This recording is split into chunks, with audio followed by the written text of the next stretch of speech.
Hello, gardeneers. Welcome to a new garden interview. I'm here today with ESINAM, where you can get to know our artists better. Before I start, make sure to subscribe to our channel so you don't miss out on any of our videos. So, ESINAM, is ESINAM your birth name? Yeah, it's my name, ESINAM. ESINAM. Yes. Yes. Does it have any meaning, part of your cultural heritage? Yeah, so I'm half Belgian, half Ghanaian. And ESINAM is from the Ewe tribe. It's a region, Volta region, is close to Togo in the West Africa. Ghana and Togo is just next to each other. Mm-hmm. And the same tribe is the Ewe people. And ESINAM is a name from there. It means he or her heard you, heard your wish, heard your prayers. Okay, oh, that's quite beautiful. Mm. Yeah, and you were born and raised in Brussels? Yeah. Yes, nice. Where do you get all of your musical inspirations from for your music? So I start music with learning the piano. And so I had classical training, but then I was traveling a lot and I was going to Ghana a lot. So I was always around percussion, rhythms, and different instruments. And I had the chance to, experiment, to play on different things as a kid.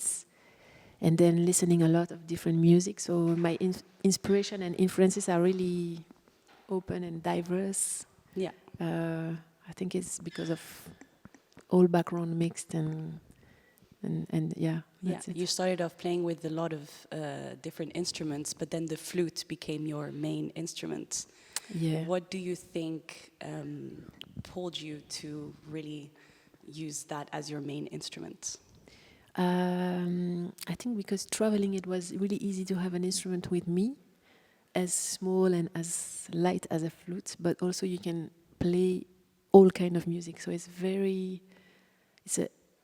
I could feel free using these instruments, and to improvise, it was quite easy to learn by myself, and that's why I really enjoyed it. And I had like a flash, like wow, this is my thing. Yeah. Okay. Yeah. So it was really like a feeling that you got, and you were like, okay, this is what I feel comfortable with, and everything. Nice. And so you were curated by Monet. How does that make you feel? I think it's great. I didn't know about Garden live stream before, so it's a nice way of knowing that you exist, and also I was following what she does, and I really like her work and her art and her poetry, so I think it's a good link. Yeah, with everything. Yeah. Yeah, because you both are artists who try to look into your cultural heritage and to share that through music, right? In a way. Yeah. Interesting. I'm curious to know about the design of your name, especially like on your website. There's like quite a few dots, and like in some of the posters. Is that just a design choice, or is it maybe linked with Ghana or something? I remember when I did my first video clip, when I did my first EP, Electric Lady, we did like a whole dance choreography film in a special place in Belgium, and I did some design with the mask painting on the face with some dots and stuff like that, a little bit Afro-futuristic inspiration. Okay. And I was like, it would be nice to link that visual with the logo, and I was searching for a new type of logo for the album, and I was like, okay, let's try it like this, and I thought it was good to do a little link with that, with the that kind of mask visuals and stuff. Yeah. Okay. And with all of your projects, are you the main one behind all of these ideas, or do you also have like a team behind that helps you come up with the artistic vision? For the first EP and the first album, I did all the graphism and visual aspects. It was COVID time, so I had a lot of time to put on and to use, and it was nice to do the research myself and check, I would like to do this picture, this universe to translate the music and use the visual aspect as a continuity of the music, and like another side of the whole project, but still important. Of course, yeah. And is that something that you would like to carry on doing as you grow? Because, like, obviously, the bigger you grow, then the bigger team you can have. But then, would you still want to have a big say within the artistic vision, or would you rather leave that to the team? I think it's also nice to collaborate with proper artists, maybe paintings or draw or other people and other information. Yeah, I will see. I think it depends on the creative process, and it's always open and everything is possible. Yeah, of course. Yeah. Yeah, you started off playing solo, and I saw that in the past few years you participated in different projects. What is the biggest lesson that you've learned when it comes to working with the team or collaborating with other people? So I started to play more and more music and be professional as a flute player and percussion player with different bands. So I was more like a side musician, but really involved in some groups in Brussels and stuff like that, and open my experiences. And then I decided to do my solo because I wanted to use all the instruments I had, and I wanted to experiment some new things and be totally free and experiment and create my own way. And then from that project, it's very different, so you learn a lot. And then I wanted to invite some musician to work with me and also be part of it, but to play my music. So it was different facets and different steps in my musical journey, and everything is very different, and you can learn from every step. I think every time you meet new people, you work on new projects, on new music. It's a learning. So yeah, it's a constant learning. Yeah. And I like that. I think also that's I really like with music is that I'm never bored. I'm always learning new things, experimenting new things, improvising, keep it fresh, keep it alive, you know. Yeah, I think especially with your music, because you mix then your cultural heritage, but also make it a bit more electric, all within improvisation. How did you decide to mix all of that together? Was it always something that you had in the back of your mind, or was it more throughout the years of really getting into music that then you were like, oh? I think it was more like intuitive. I had a looper just for trying back in the days. A few years ago, it was not so common, but I was like, I should have a looper just as a way of working, and instead of using a metronome, you can use a loop and start to work your instrument like that. And then with that, I was like, I have a lot of ideas and stuff, and that was just an excuse to try to make some new songs and stuff. And then little by little, I was like, I should maybe add a drum pad, and then I should maybe add like a synth to do the bass, and then step by step, it was really, I didn't really plan it. It was like just experimenting and step by step adding more stuff, and then okay, and now I can do a full set and do a real show by myself, and that was a big challenge. I remember in the beginning I was really stressed. I was like, oh, can I do that? But then when you do it, it's getting more fluent, and you are comfortable, and it's nice. Practice makes perfect. Yeah. Great.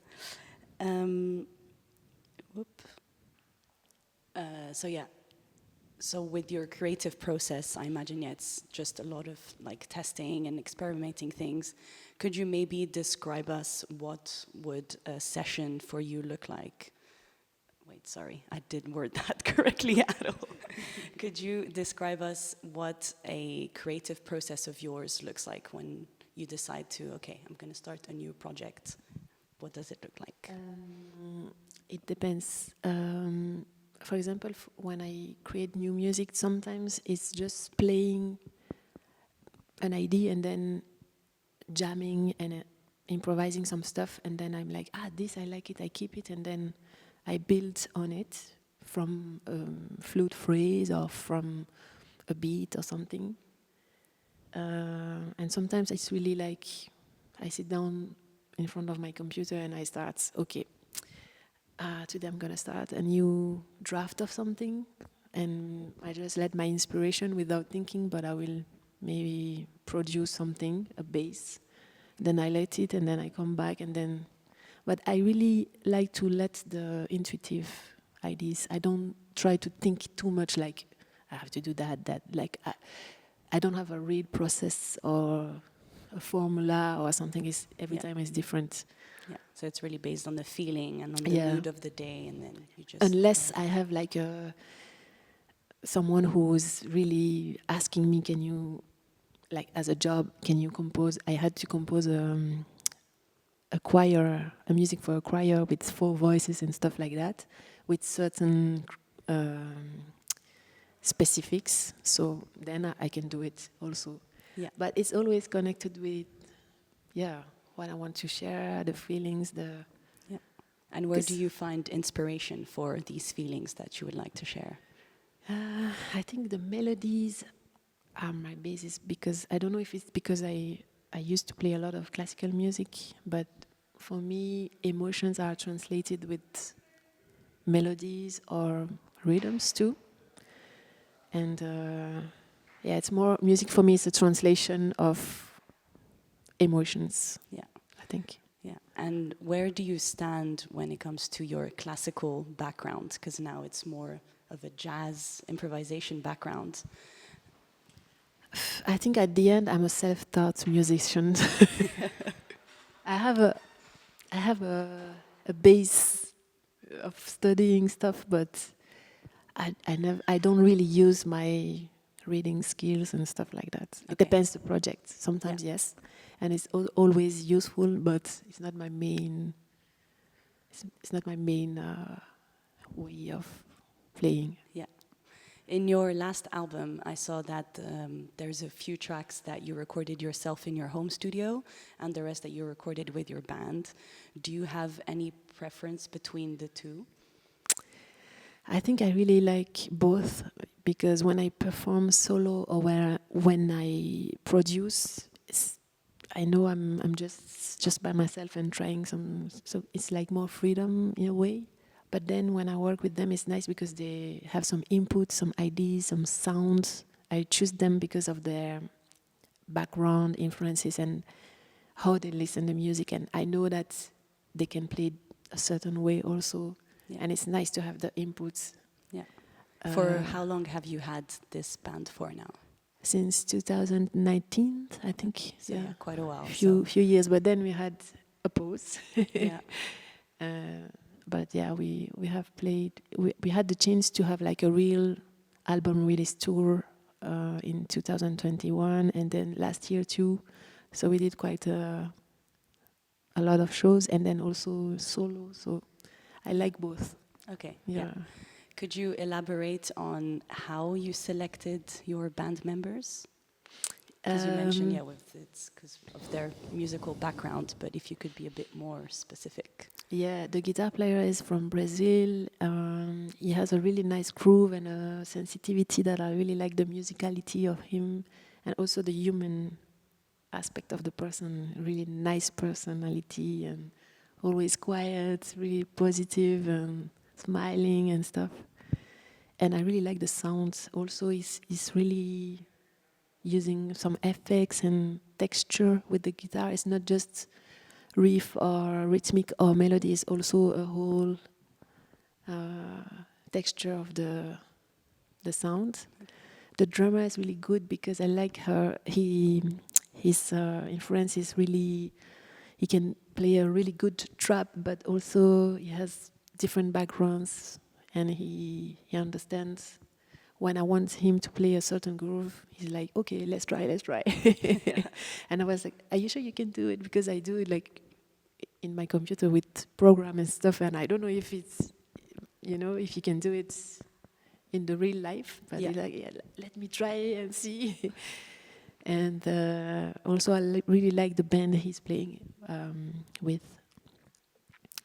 And the bass player is really, really good as a groove. The sound of the bass, like really, I don't know, rooted. And also the nice thing is that he play double bass, moog, or bass. Okay. So it's like the whole acoustic to electronic, Yeah. you know. So it's nice, yeah, to have that versatile. For the album, that was aspect. really good to have some double bass for some of the songs, moog for the long notes, and then the real bass as a groove. And he's really, really good also. Yeah. Amazing. If you could open up a show for any artist, who would it be and why? I already did a nice opening act, so I think it depends the place, Okay, so the country. yeah. Okay, let's say Where? from what would be your ideal venue to play at, and for who would you like to open? I think there is so many. I would really like to play in special places like, I don't know, I've never been to Asia. I think it's more about traveling and experiment new venues and audience. Yeah. And the different opening act I did was really interesting because people are not coming for you, and you have to, in a way, convince them. And it's nice because any artist who has an audience that are open ears is good for me. Yeah. Because that's the most important, I think. Yeah. Yeah. But it could be any style. I mean, yeah. If it's a nice venue in a nice country, I'm up to it. Yeah. You're open to anything. Yeah. Yeah. And have you performed back in Ghana? Yeah. Or not? Yeah. A few years ago. And it's always good. I've performed in Ghana, in Senegal, in Benin, and it's very different from Europe.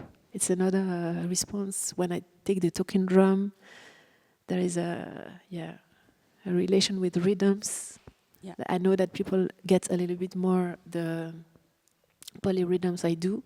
Yeah. And it's nice to feel the energy. It's cool. Well, that, yeah, nice. I want to do an African tour. Yeah, yeah, that would be great. That's yeah. one of my dreams. Yeah. Okay, yeah. Well, hopefully soon. Yeah. What is your favorite produced song and why of your own? Of mine. Yeah. Is there one specific song for which you're really proud of and that you're really fond of? I don't know. Maybe New Dawn, the one we did the video clip. We did the video clip in Ghana. Yeah. And I think it's quite simple, but I like it because there is all the elements I like on it, Yeah. in it. And but yeah, and also what I like is that every time I play it live, it's a bit different, so it's always alive. Yeah. Yeah. When it comes to playing the flute, do you have like specific breathing exercises you need to do? Because I imagine with wind instruments, you need to train your diaphragm in a certain way. Yeah, I think mostly is be relaxed. That's the most important. So then if you relax your breathing, it's better. Yeah. I start to do swimming exercise to be more with the controlled breath. Okay. Also, I try to do sports every day. I don't do it every day, but I try. Yeah, I feel you then on the sports. It's hard to motivate yourself. Yeah. But yeah, running is, I like to run. Yeah. Yeah, nice. Do you remember what you wanted to be when you were a child? I wanted to be a musician. Always, yeah, always a musician. Yeah. Yeah, and then I had other things too, but mainly, yeah. Yeah. And if it wasn't for music, what do you think you would be doing right now? I feel like this is a bit of a odd question since you've always been into the music scene, but but in an alternate universe. I think I would have a place where I can create some events and do curation of other artists. Yeah. Maybe be inventing some new festival or whatever, a restaurant with original things happening, a special decoration or whatever. Yeah. Okay. Yeah. Before I jump into the fast-paced questions, I want to ask you one word to describe ESINAM.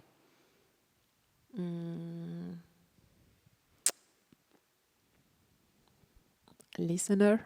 Listener? Yeah. Okay, nice. I never got that one before. Interesting. Okay, so for the fast-paced questions, what is your favorite season? Summer. Yeah. Favorite dish? My auntie is cooking Ghanaian foods, like fufu or contombre, like the traditional plates from Ghana. Yeah. With plantain. Yeah. Tea or coffee? Both, but I'm a tea drinker whole day, especially in winter. Sweet or salt?